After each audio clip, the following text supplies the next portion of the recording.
welcome in Houston Sports Show's Rachael Van Oranje. Hope I announced that correctly. That's good. That's good. And better known as Game Day OJ, and of course, back with us, Barry Laminack. So let's kind of talk about this whole Texans deal. Who do you think won this trade? Do you think Clowney won the trade? Do we think the Texans won the trade? What's your take? When you're Jadeveon Clowney, you're going to a team that has who I think is the best quarterback in the league, actually, with Russell Wilson. You're going to go get coached by Pete Carroll. You're going to a team that, as of late, it wasn't that too long ago that they're removed from a Super Bowl. I think in the end, he won. The Texans got a bag of peanuts for him. Definitely Clowney won. He won. Right. Yeah, I don't think the Texans won the trade, that's for sure. Well, it remains to be seen what Clowney gets from the Seahawks, if he gets another deal, if he gets the deal he's looking for, or if he hits the free agent market. But I think at the end of the day, the Texans definitely lost the trade based on what they got back, and Clowney comes out looking good. He carried the leverage and did what he needed to do to get out of town, which was his ultimate goal, it looked like. Right, he basically drove that whole deal, and the guys that the Texans did get weren't even going to make the roster for the Seahawks. So the next thing we want to go to is, did Bill O'Brien redeem himself by getting Tunsil? Did this help his status, or is it compared to the Rockets and the Astros and how good their formatting has been for getting these trades for players and who they've acquired on their teams? Yeah, well, if you look at social media, Bill O'Brien has, in a way, redeemed himself, because the same people I saw that were calling for his head, as soon as the Laramie Tunsil trade got done, then they were like, okay, I'm back on board a little bit.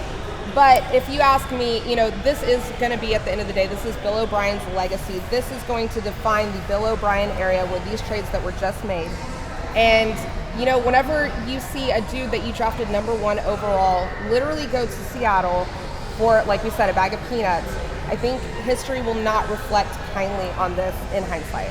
Yeah, I don't know if he redeemed himself necessarily. I think he put a Band-Aid on a pretty big cut and a pretty big wound by going out and getting a left tackle that's going to be around, we hope, for the next 5 to 7 to 10 years.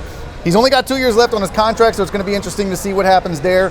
The problem I have with the trade is he gave up way too much to get this left tackle. I mean, a lot of people were saying they could have just done this in the draft and leaped Philadelphia to go get a left tackle and spent a lot less than they did by doing this trade, but they had to salvage it. And I think he salvaged the day. We'll see what happens long term. Go out and get Melvin Gordon, and you might just do the trick. Yeah, I know they're trying to patch up those holes. The left tackle is what they did in that. So do these trades, do any of these guys make the Texans better? How are we feeling going into the season? And we'll get more into that next week on when the regular season does kick off. But how are we feeling now with all these trades that happened yesterday? Well, absolutely, Laramie Tunsil going in at left tackle. He's not, I wouldn't say, one of the best left tackles in the league, but he's a young guy who's definitely on his way there. So you absolutely got better in that position, because Matt Khalil wasn't going to do it for you. Everywhere else, no, not so much. That's how I feel about it. Yeah, okay. I think they got better on the offensive line. Obviously, I think he could be a franchise left tackle. I think that they got some depth at running back.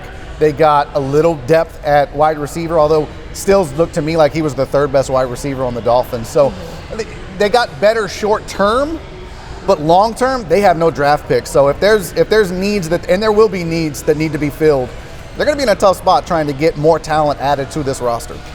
Thank you guys so much for your insight. We'll see how it all unfolds this season when we kick off the regular season next week.